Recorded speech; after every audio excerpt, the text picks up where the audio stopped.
Monsieur Sanchez, vous m'avez demandé la parole, je vous la cède.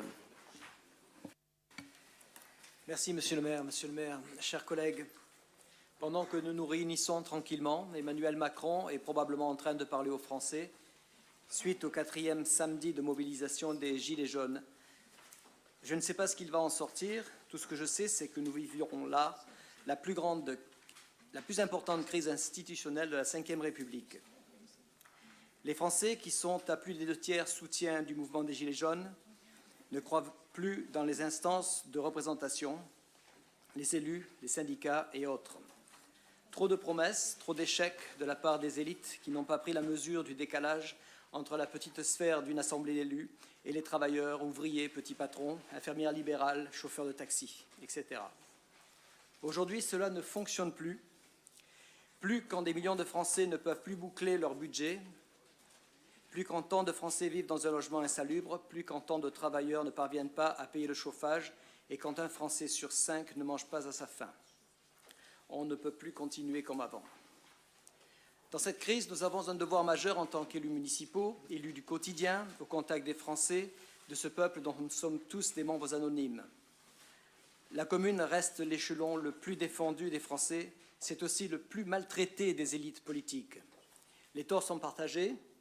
D'un côté, les différents gouvernements, gauche, droite, PS, LR, En Marche, qui appliquent avec la même rigueur la purge et le démantèlement de nos communes, mettant d'ailleurs à mal leurs propres élus. Quelle majorité municipale, de gauche comme de droite, peut aujourd'hui appeler à défendre les communes alors qu'elles ont elles-mêmes soutenu les bourreaux qui les ont tués? Mais les gouvernements ne sont pas les seuls fautifs. De l'autre côté, de nombreux élus locaux, maires et majorités se sont sentis pousser des ailes. Avec les métropoles se sont accentués les délires mégalomanes de quelques élites locales qui ont voulu montrer leur puissance, leur rayonnement, montrer qu'ils agissaient pour transformer le quotidien de leurs administrés. Quel terrible mot d'ailleurs, qu'il faudra, je pense, cesser d'utiliser, tant il est en décalage avec la réalité et l'envie de participation des Français. Ainsi, les élites locales ont multiplié les grands projets avec leur lot de dérives financières. On a laissé des métropoles engager des sommes folles pour des infrastructures qui, au final, ne servent pas le quotidien des habitants. Je l'ai dit, nous sommes les élus du quotidien, car la ville, c'est l'échelon du quotidien. C'est là où s'organise l'école, la petite enfance, le nettoyage des rues, jusqu'à assurer les commerces de proximité. Notre mission première, c'est de faire en sorte que nos villes soient des lieux de vie accessibles à toutes les familles. Le mouvement des Gilets jaunes est un mouvement des travailleurs qui en ont marre d'être taxés toujours plus, de payer toujours plus cher pour des services de moins en moins efficaces. Nous, élus locaux, devons prendre la mesure de leurs attentes et dès aujourd'hui engager une réorientation de nos politiques publiques. Monsieur le maire, à la métropole, on nous parle de lignes de tram, de construire une aréna, une nouvelle patinoire, etc.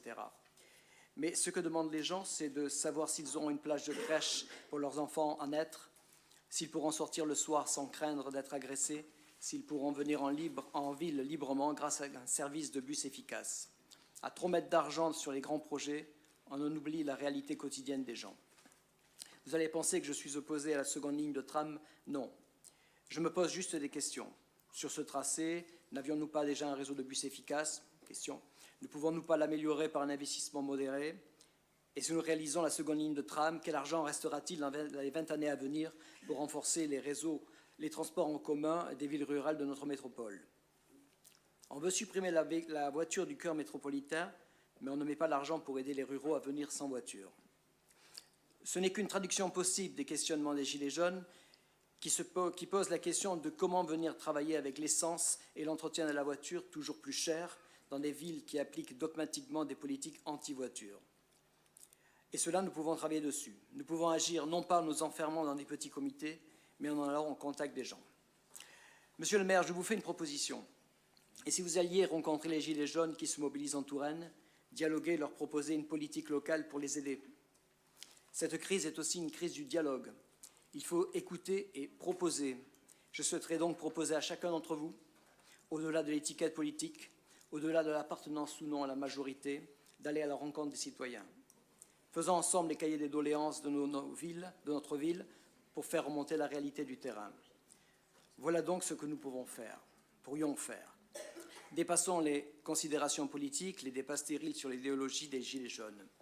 Le Gilet jaune, ce n'est pas un fasciste qui veut renverser l'État pour mettre en place un régime autoritaire, raciste, homophobe, comme on a pu l'entendre de certains intellectuels parisiens. Le Gilet jaune, ce n'est rien de plus que mon voisin qui crève et qui appelle à l'aide.